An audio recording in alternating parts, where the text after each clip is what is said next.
Hello everyone, I am Arena International Master Rishikesh Chavan. Welcome to my YouTube channel. Today we are going to analyze 4 pawns attack in King's Indian defense. 4 pawns attack is one of the famous anti-King's Indian systems. So let's start. D4, knight f6, c4, g6, knight c3, bishop g7, e4, d6. This is the starting position of King's Indian defense. So here white has few options. White can choose playing classical variation by with knight f3. He can also go for Samish variation by playing f3 and then bishop e3, where he can attack on black's king with h4 and g4. But here we are going to discuss 4 pawns attack. So f4, castles, knight f3, knight a6. Here knight a6 is a very nice move. uh, After f4, white has created a broad center, and because of this huge center, white has lot of space advantage in the middle of the board. So before white can move his king into safety and before he can develop his pieces, black must start breaking this center. Black must start removing the center pawns. So that is why we are going to play knight is a6 and then e5. There is one more option here. Black can try playing c5 directly. D5, e6, bishop e2, e into d5, c into d5, and here black can sacrifice a pawn temporarily by playing b5. B5 is a very nice move. Black wants to play b4 so that this knight can be moved away and black will get this pawn for free. So it is forced for white to capture the pawn. Bishop into b5, and then a very nice move, knight into e4. Knight into e4. Black has sacrificed his knight temporarily. He is getting back that piece very soon. Queen a5 check, attacking the king and the hanging bishop on b5. Knight c3, and now removing the defender. Bishop into c3 check, b into c3, and queen into b5. Now this position is clearly better for black because his king is already safe compared to the white king. White king is stuck in the center. He cannot castle because of this attack. Also, white cannot castle on the queen side because there is no shelter for the king. Uh, Black's pieces look passive on these squares, but they can come out very quickly. For example, here black can play bishop g4, or he can continue with bishop f5, and then this b8 knight can come to knight d7, and from d7 he can either go to b6 to pressurize these two important squares, or from d7 he can even go to f6 and then start his attack through, oh sorry, he can start his attack through these squares. So all the black pieces will be active. On the other hand, white will find it very difficult to coordinate his pieces. Also, he has to worry about this rook e8 check, which is coming right now. So that is where this variation is very nice. But we are going to check knight a6 line today. Bishop e2. Bishop e2 is again a good move in this variation. Instead of bishop e2, white has few options. He can play something like bishop d3, or also he can go for e5. Let's check both the moves one by one. Let's start with bishop d3, e5. Of course, as we just discussed, black must start breaking white's huge pawn structure or huge center. F into e5, d into e5, d5, c6. Again, with the same logic, breaking the center, castles, cd5, cd5, knight e8. Knight e8 is a very nice move in this variation. Black has allowed white with this passed pawn. It is protected passed pawn. Black's plan is to keep a knight on d6. So this d6 knight will block this passed pawn, and also it is attacking this defense on e4. Later on, black can start his attack with f5 and undermining this defense on e4. In e2, instead of queen e2, white can try something like bishop into a6 to disturb the pawn structure of black's queen side. He's expecting black to play something like b into a6. But here, instead of b into a6, black can simply play queen b6 check, and then he can capture this bishop with the queen. That way, his queen side pawns will remain strong. Queen e2. Now he's forced to move the knight away. Otherwise, after bishop into a6, his pawn structure will be weak. Knight c5, bishop g5. Bishop g5 is a very important move in this variation. Here, black wants to play f5, but because of this g5, bishop on g5, he is not able to play f5 right now. So he has to play f6. So black is expecting white to play something like bishop e3 so that he can continue his attack with f5. But white is not going to let black do that. So bishop h6, again delaying that f5 of black.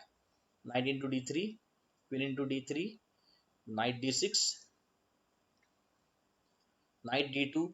Now this d6 knight is very strong on this square. So white wants to exchange this knight by playing knight d2, knight c4, and then finally knight into d6. He is investing three moves in this variation: knight d2, bishop d7, knight c4, queen c7, knight into d6, queen into d6. If we evaluate this position, we will come to know that black has a passed pawn, but for that passed pawn, black has few advantages. Black has this bishop pair. He has this open c file which he can use right now by playing either rook f c8 or rook a c8. Also, in future, black can start his attack with f5, undermining the defense of this d5 passed pawn. So, for this passed pawn, black has enough compensation so that we can say black is slightly better in this variation. Let's move ahead.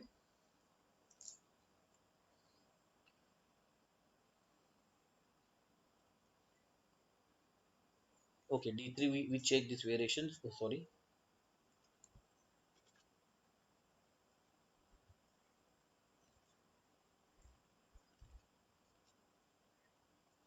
So e5, let's check what happens if white plays e5 directly. Here again, before white wants to get his pieces out, white wants to drive all the black pieces on the passive squares so that black won't be able to destroy this huge center white has created. That is why he's playing e5 right now. Knight d7, h4, d into e5, d into e5. Of course, here playing f into e5 is bad for white because black can continue destroying the center by playing c5, and now white has to face lot of problems. His once mighty center is totally destroyed over here. So that is why d into e5 is a better option for white. And dc5, bishop e3. Here capturing the queen on d8 won't help white because then after queen into d8, rook into d8, uh, the open d file will be controlled by black rook. Bishop f5, knight d4 attacking the bishop, queen d7, knight into f5, queen into f5, g4, queen e6. Here, queen looks kind of odd on e6 square, but queen is safe over there. Uh, White cannot attack black queen with something like f5 because he is losing this pawn right now. Also, there is a constant pressure on this c4 pawn here. There is one more option for black. Black can start removing these two strong pawns by playing f6, queen f3. So white is ready for playing rook d1. Black rook occupies the d file first. Rook d1, f6, as we just discussed, b4, and f into e5. F into e5 is a very nice move. Black is temporarily sacrificing his piece because after pawn into c5, black will get back his piece after into f4. As this bishop is pinned, this bishop will be lost. and that will be a clear winning position for black. That is why white is forced to play rook into d8, rook into d8, knight d5, pawn into f4, knight into f4, and again a tricky move, queen f7. Again black is sacrificing this piece, because if white captures the knight, then there follows e5. White knight cannot move, otherwise this hanging queen falls. Bishop g2 to save the queen. So pawn into knight, queen into f4, queen into f4, bishop into f4, and then c6. So again this is a better position for black. Black has lot of advantage over here. He has a better pawn structure. Also this double isolated pawn and isolated pawns are easy target for black pieces. For example, black is right now going to capture the pawn for free, and if white supports the pawn with something like bishop d6, black will continue with bishop d4, and this c5 pawn will definitely fall, and then very soon black will capture these two weak pawns also. Considering this position is much better, or this position is very strong for black. Black has also one more option. He can play knight b4, attacking the pawn, and at the same time he is going to do this dangerous fork over here, which will cost white a full piece. So that is why this position is better for black. Let's move back. We'll continue with our main move, that is bishop e2, e5, of course, d into e5. Here, instead of d into e5, white has few options. So after e5, he can play something like castles, but again castling is a passive move. Also in this four pawn structure, for four pawns attack, this e4 pawn is a soft target, as f2 pawn is not there to defend the e4 pawn. After f3, black can start his attack on the e4 pawn. So here black can continue with pawn into pawn, knight into pawn, rook e8 attacking the e4 pawn, one more support, then one more attack on the e4 pawn, rook e1. Now it looks like that e4 pawn is well supported, but now there follows bishop g4. Bishop g4 is a very tricky move, because after bishop into g4, knight into g4, queen into g4. Of course, here white cannot play. White can also play something like knight b3. Then after knight b3, the game may progress ahead like this: knight into knight, a into b3, queen h4. Queen h4 is a clearly winning for black. Black is going to capture this pawn for free. So it is forced for white to play h3, and then bishop d4 check is killing. If queen captures the bishop, then there is a checkmate happening on queen into e1. If king moves inside, then there will be this knight f2 check and queen is lost. If the king moves on f1, then there is a quick checkmate coming up on f2. So this is a totally lost position. So that is why here after knight into g4, white will take queen into g4, but then after bishop into d4, again black's position is better. Black position is almost winning. It's a check, and after white plays something like king h1, black will continue with bishop into c3, b into c3, and then either knight into e4 or rook into e4. So in this combination, black is getting a free pawn. Also he has successfully destroyed white's queen side pawn structure. There are a lot of weaknesses in white's queen side pawns. So again, black should easily convert this advantage into a win over here. So let's move back.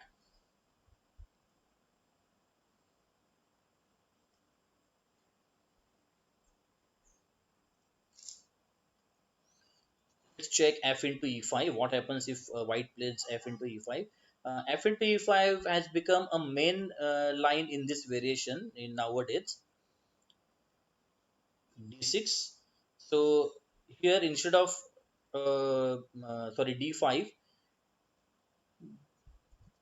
white can also capture the pawn with knight into e5.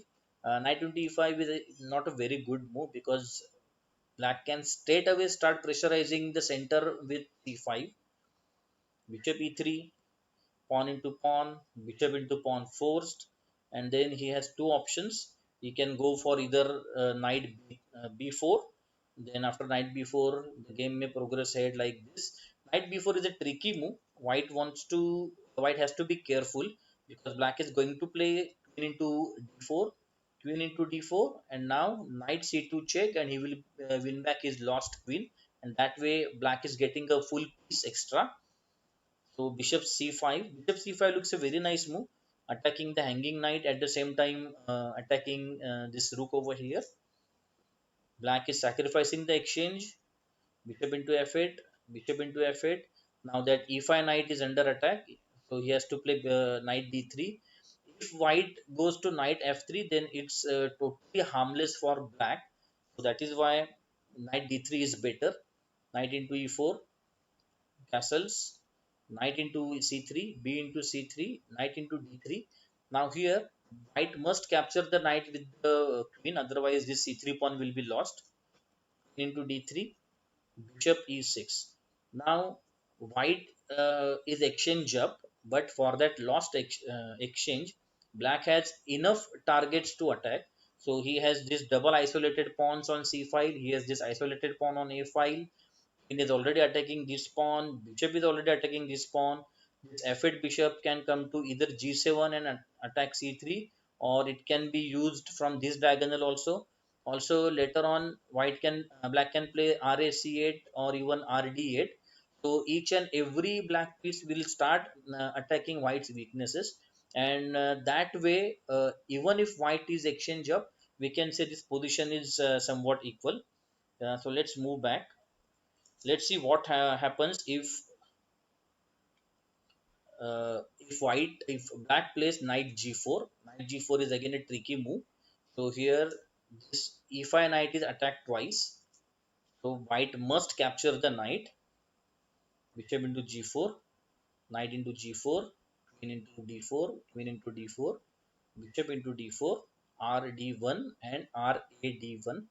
So we can say this position is almost equal. White has two pawns in the center, but compared to that, black's pieces look more coordinated. This f rook can come to e8. Also, this g4 knight can be kicked easily away by playing something like h5. Also, this a6 knight is very good. A6 knight can come to either b4 or c4, c5. Sorry, and he can start attacking this e4 pawn. So white has to take care of this e4 pawn. Black can start lining up his pieces against the e4 pawn. So that way we can say this position is equal again. Let's see another variation in this. So after e into d5, d into e5, d5, d5 is also a main line here. So again, white uh, has the strong center in the middle of the board, and black must start attacking the center with c6, castles, c into d5, c into d5, knight d4. Here there is one more option. Knight e8 can also be played. So after knight e8, again this knight is heading towards this very important d6 square, from where it will block the pass pawn and also it will attack the defense on e4. So king h1, knight d6, knight d2, f5. So we can say this position is again equal. Both the players have equal chances in the middle of the board. One more option is after c into d5, black can play knight g4. So now the idea is to play queen b6 check. Queen b6 check, king moves inside, and then after knight f2 check, black is getting an exchange. So that is why white has to be careful. So white plays king h1, queen b6 still, queen e1 to stop knight f2 check, knight b4. Knight b4 is a very tricky move, giving this fork on f2, knight a5, a4, sorry, queen d6. Now once this queen is moved away from this diagonal, now white can move back his queen on d1, and now he is controlling the c2 square. So again this position is equal. Both the players have equal chances. Material is totally equal. Let's move back.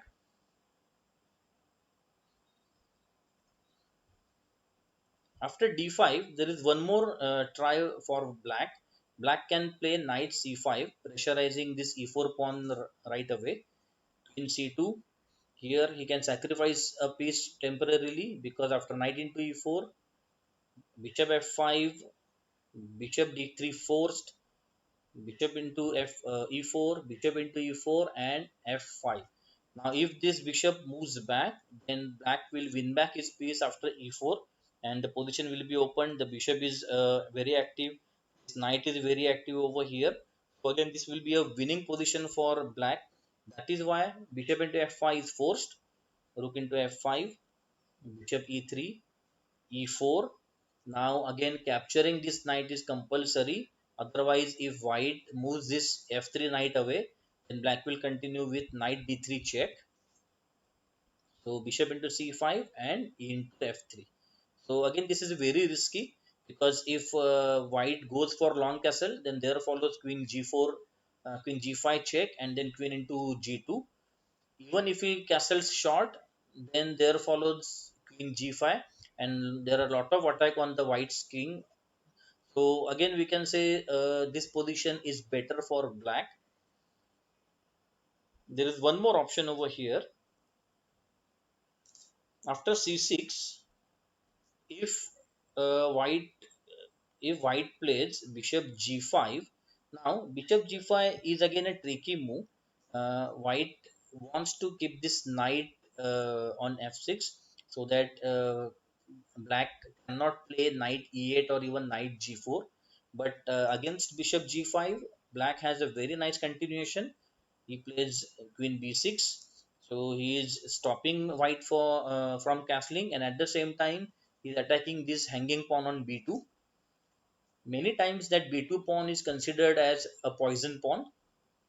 In d2 supporting the b2 pawn, knight c5, so e4 pawn is under attack now. Bishop d3 forced, queen into b2 is a very tricky move. Is a temporary queen sacrifice because after queen into b2, black will win back his queen with knight into d3 check and then knight into b2. So rook b1 is forced as the rook was hanging on a1. Knight into d3 check, queen into d3, and queen into g2. So here, black got a couple of extra pawns. Of course, he is losing this pawn later on, but still he will be at least one pawn ahead, and it is very difficult for white to castle. So we can almost consider the white castling is gone. Max to max, he can play something like rook g1, and then black will move his queen away with h3, and then just to move the queen on the safe square. So this is a very interesting continuation in this line. So let's move back to the main variation, that is e5, d into e5, pawn into e5, queen into d8, rook into d8, knight e5. So here it looks like white has won a pawn in the opening, but black has enough counterplay for that lost pawn. Bishop f3, saving the e4 pawn. Bishop e6 attacking the weak c4 pawn. Knight d5, knight d7 is a very key move over here. Knight into d7, rook into d7, castles, c6, kicking that strong knight on d5 away. Forced move knight e3. Otherwise, if the knight goes to c3, then bishop into c4 is a free pawn. And rook d4 is a very nice move, attacking both the weaknesses e4 and c4, and at the same time, black is ready to double the rooks on the d file.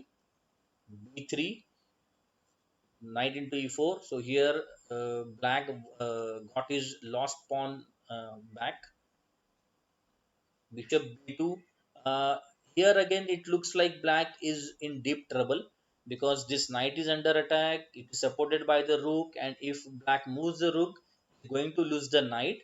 But again, black is well prepared. He has a very nice move, that is knight d2. So if white captures his rook, he will capture black's rook. And if if white plays something like bishop into g7, then black will save his knight by playing knight into e3. So rook f2, rook d3, bishop into g7, bishop king into g7, rook e1 supporting the hanging knight on e3, ra d8 doubling the rook, sorry, bishop d1, knight e4, knight has got a very good square in the center, rook f1, knight c3, bishop c2, rook on the 7th rank. Now this pawn will be under pressure. It's just a matter of time before white's defense is gone and black can start capturing all the pawns on the queen side. f5, g into f5, bishop into f5, rook into a2. So here black got one pawn. Rook f3. Here white wants to play something like rook b3. Check. Knight e2 check. King h1. Again knight moves back to d4. Rook d3 check. King h8. King h8 is a good idea because here black wants to play rook g8 later on, so that with these two rooks he can put enough pressure on this g2 pawn. Bishop into bishop, pawn into bishop, h3, uh, creating some space for king to run away in case there is a check on the back rank. Rook g8, king h2, rook b2 attacking the other hanging pawn on b3, knight to g4, knight f5 attacking the rook, rook f3, and now white uh, white's g2 pawn is covered only with with this knight. So now black is going to kick this knight away by playing h5. So he has a better idea. He starts with knight h4.